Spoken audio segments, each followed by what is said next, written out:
Thank you for joining us. My name is Ken Levinson. I'm the Executive Director of the Washington International Trade Association.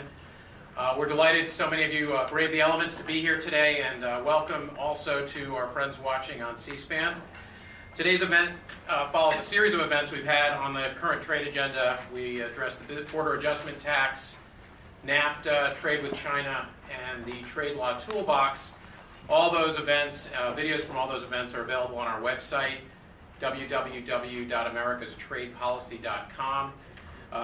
All of our content as well, including on our work on the Next Gen Trade Initiative, where we're looking at the future of trade, and we'll be hosting a series of events on global value chains, looking at things like new technologies such as 3D printing, intelligent vehicles, and the impact those have on trade. As to today's event, we couldn't have timed it too much better. Last night, the President himself was tweeting about trade deficits, and today he'll be issuing an executive order on trade enforcement and the trade deficit. As you know, WIDA's mission is to educate about trade policy, and we couldn't be more happy than to have today's panel moderated by my old friend and a very longtime friend of WIDA, Ambassador Peter Allgeier. After the panelists' remarks, we'll have a discussion among the panelists and then open it up for questions. With that, Peter. Well, thank you very much, Ken, and also again, thank you all who successfully braved the rain today. Obviously, we have a very timely discussion topic today, and really it is at the very heart of the debate currently about U.S. trade policy. We're very fortunate to have three recognized experts in this area of trade policy, economic policy. To my immediate, and you have bios on them with a lot of detail, so I won't go into detail, but just briefly, to my left here immediately is Rob Shapiro, who is chairman and co-founder of Sonecon LLC, which is a consulting firm specializing in economics, risk, and economic policy. He's also at the Georgetown University School of Business, and previously served, among other things, as Undersecretary of Commerce for Economic Affairs. His academic credentials include a PhD in economics from Harvard. And in the middle is Carolyn Freund, who is senior fellow at the Peterson Institute for International Economics. She has previous experience with the World Bank, the IMF, the Fed Board, and she also has a PhD in economics from Columbia. And to the far left, at least in terms of the seating, is Peter Morici, who is at the Smith School of Business. If you listen to WTOP, you hear about the Smith effect. So I don't know whether Peter's going to reveal the Smith effect today or not, but we'll find out. So he's been there at the business school for many years, and before that was director of economics at the International Trade Commission. He also has a PhD in economics from the State University of New York at Albany.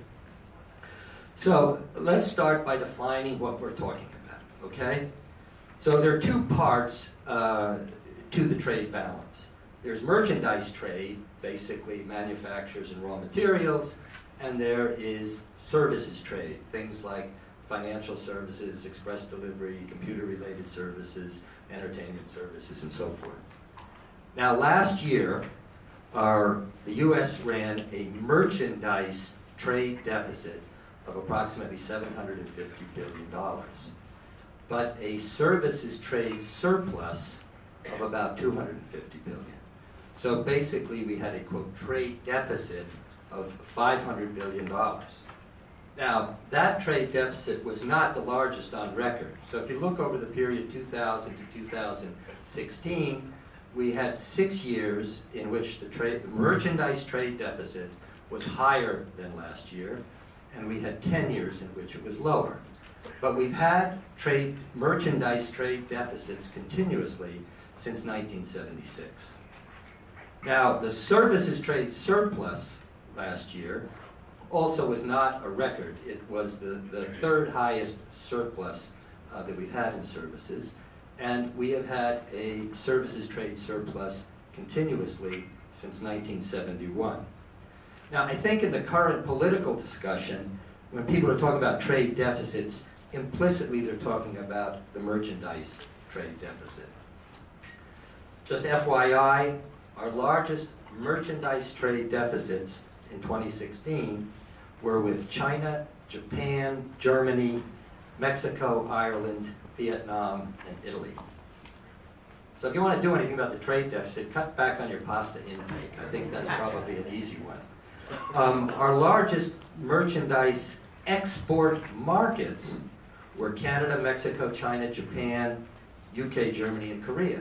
So a lot of the countries with whom we have the largest merchandise trade deficits are also countries that are our largest merchandise export markets.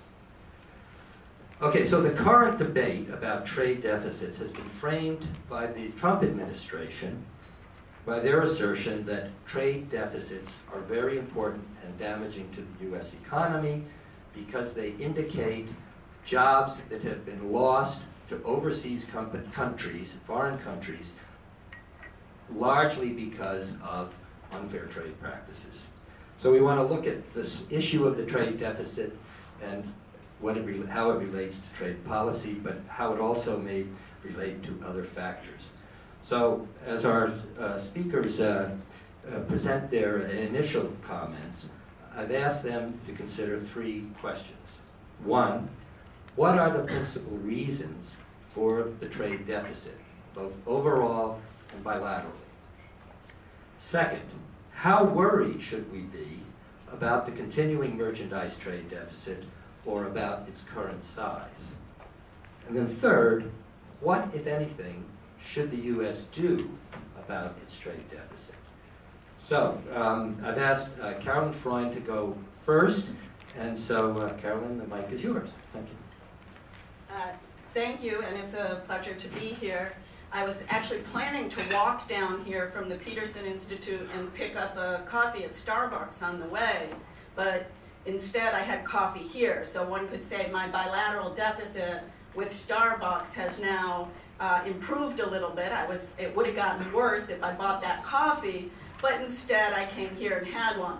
Although because of the rain, I took an Uber here, so now my bilateral deficit with Uber has expanded. I'm not really worried about either of these because fortunately I have a surplus with my employer. They keep paying me for my services, and at this point in my life I'm saving, so I'm not really worried about these. And this relates to the points that I'm going to make today. So I'm really just going to focus on two things. One, that it's the aggregate trade balance we should be worried about, but unlike the fiscal balance, which is all about fiscal policy, the trade balance actually has almost nothing to do with trade policy. In fact, the trade balance has more to do with fiscal policy than with trade policy. So that's one point I'm going to make. Trade balance is not about trade policy. So this has me really concerned when I saw the points in the list they're going to be looking into for what we should be doing about the trade deficit, because what was it? It was product by product, country by country. This is the wrong approach. A trade deficit is not about those things, and that's not really a good way to go about looking at it. The other point I'm going to make is that bilateral trade deficits don't matter. So this is like my deficit with Starbucks, which I'm not particularly worried about. I'm going to emphasize that bilateral deficits don't matter. So let's just go back and think about what the aggregate trade balance is. It means we import more than we export. So how can we do that? How can we buy more from the rest of the world than we sell to the rest of the world? Why would they let us do that? Only one reason: we're borrowing. So this is why I'm saying it has much more to do with borrowing and lending, with saving and investment, with spending and output, than it has to do with trade policy. So by definition, we must be spending more than we're producing if we're running a trade deficit. As it was stated, the trade deficit is currently $500 billion, or about 3% of GDP. So what are the causes of this? Well, we're borrowing. So one of the causes is fiscal policy, because we've been running a fiscal deficit. So this is why I'm saying that if you really are concerned about the trade balance, it's important to not expand the fiscal deficit, because then the government will be absorbing more It has to come from somewhere. We're borrowing. Some of that's going to come from abroad, and it's going to expand the trade deficit. So fiscal policy is actually super important for the trade balance. What's happened over time that caused this trade deficit to rise? Some people blame China. But the other side of it, if you look at consumption since the 1980s, consumption to GDP has increased dramatically from about 62% to about 68% now. So people are simply consuming more. Kind of a good thing, we're having a consumption boom, but that's the reason we're running a trade imbalance. Savings has gone down and consumption has gone up. We're absorbing more than we're producing. That's the reason we're running a trade deficit with the rest of the world. I will say it has something to do with the exchange rate as well, because the exchange rate, the real exchange rate, is the price of our goods for other goods. And because the dollar is the world's currency, there have been periods where the dollar's been overvalued. And in the past, there may have also been some currency manipulation by China, though that's no longer a problem. And that means that our exports are more expensive to the rest of the world, and imports are cheaper.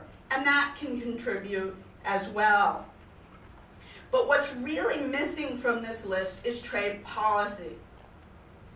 Increasing a tariff isn't going to affect the trade balance unless it somehow affects savings or investment. And unless it's a really high tariff across all partners, it's not going to affect savings and investment. And even if it did, we don't know the direction it would take, because it could reduce both, it could increase both, it could have very different effects.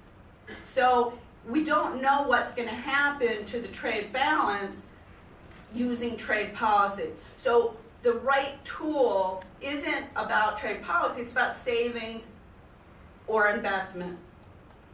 The problems with the aggregate trade balance are that it's a drag on growth, and this is especially a problem when we're growing slowly, or the rest of the world is also growing slowly. Some of our growth is being exported, and since trade is heavy in manufacturers, it's true that it contributes to lost manufacturing jobs, though the bigger culprits for lost manufacturing jobs are, of course, technology and automation. And manufacturing as a share of employment has been in pretty constant decline since the 1960s. There's no sudden change in that series if you look at it. As I said, there's also some benefits. We get all these cheap goods. We have our consumption boom. In addition, to finance this deficit, we have a lot of foreign investment, and that foreign investment is good for the U.S. Foreign firms tend to have higher R&D than research and development than the average U.S. firm, and they pay higher wages as well. So that foreign investment is actually good for U.S. growth and jobs. The real concern with the aggregate trade balance isn't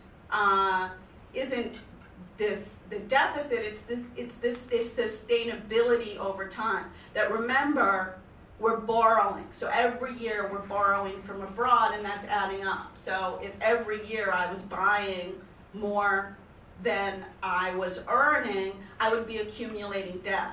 At some point, no one's going to want to lend to me. And that's the concern with running deficits year after year after year.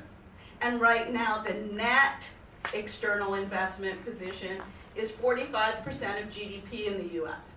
We owe $8 trillion in net external debt. That's the highest of any country in the world ever. So it's a big number. But as a ratio, we're also a big country, 45% of GDP, it's not so bad.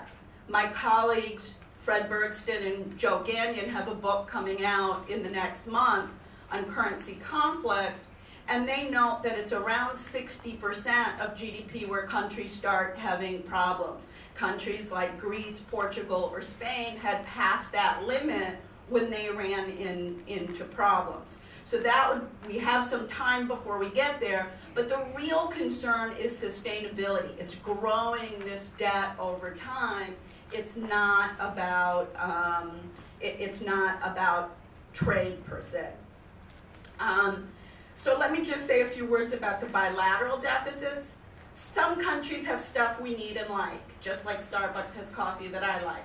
So Saudi Arabia has oil. We're gonna have a trade deficit with Saudi Arabia. Supply chains are another reason that we have deficits. We have a great supply chain with Mexico where they produce parts and components of things we need or assemble products from our high-skilled parts and components. And that makes our companies more efficient in the whole world because of these supply chains. You know what? Germany has a huge trade surplus.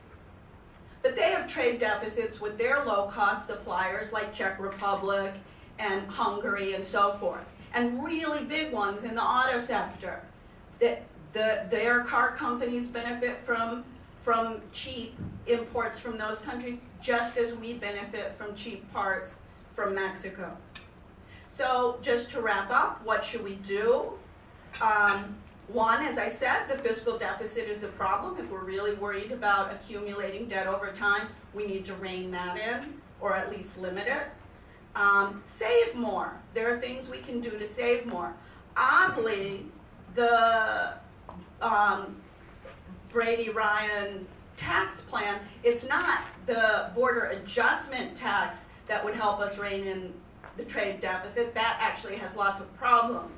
But switching to a consumption tax might help because that encourages saving. Switching from debt finance to equity might. So there are features of that plan actually that might help rein in the trade deficit, but it really doesn't come from anything about a border adjustment tax. The exchange rate, there are things we can do with the exchange rate. One proposal by John Williamson and also emphasized by my colleagues Joe Gagnon and Fred Bergston, as I've mentioned before, is to allow intervention in the currency market to narrow imbalances.